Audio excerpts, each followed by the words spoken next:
ngibonge kakhulu ngibongele eke ukhathide mfoka ngobe khathide mfowethu ngithi mina la these two mosquitoes one umcineka lokho kuyisikhe babophile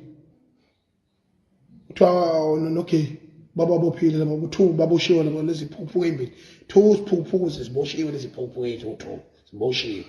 laba beboshiwe nje step aside khathide ngobe phamashatu photo ixesha lifikile ke ixesha mfana wami thatha upodloza ushiye mina nawe ukuthi sibe ngamakhosana amabhinqa akho mfowethu kuzomela mina nawe ngokukhulu ukuphuthuma sihlangana sibone ukuthi ukuthi kanjani yonke le mess ekhona angizondi mfowethu nawe ngiyazi angizondi ngicabanga ukuthi akeke kufana futhi ngeze sifana kodwa mina ipersonality yakho ngiyayazi ngathi nami futhi uyangazi njalo akho kubalekile kakhulu ukuthi kuyaphuthuma futhi ukuthi mina nawe sihlangane sikwazi ukubonisana ukuthi umcimbi wamabhinqa uhambe ngenkulu impumelelo ngendlela okuyiyona ngoba akekho umuntu ongaba aphezulu kwami nawe la yabo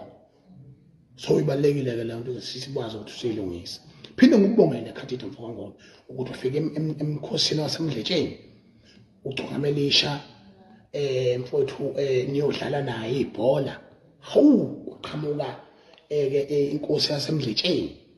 udlozi labadletshe yathuma ishabasheki sasemdletsheni umasheshise mfoka mdletshe ukuthi azobabaza kunyathela kwakhe emdletsheni ngiguqa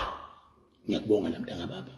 leyo nto enkulu kakhulu kwaZulu ngicabanga ukuthi nawe enhliziyweni yakho khona la ekuthinta ekhona yaphinde yakwenza umlando ongase uzokhohlwa into okukhulu emntanga baba ube ngangayitaba zonke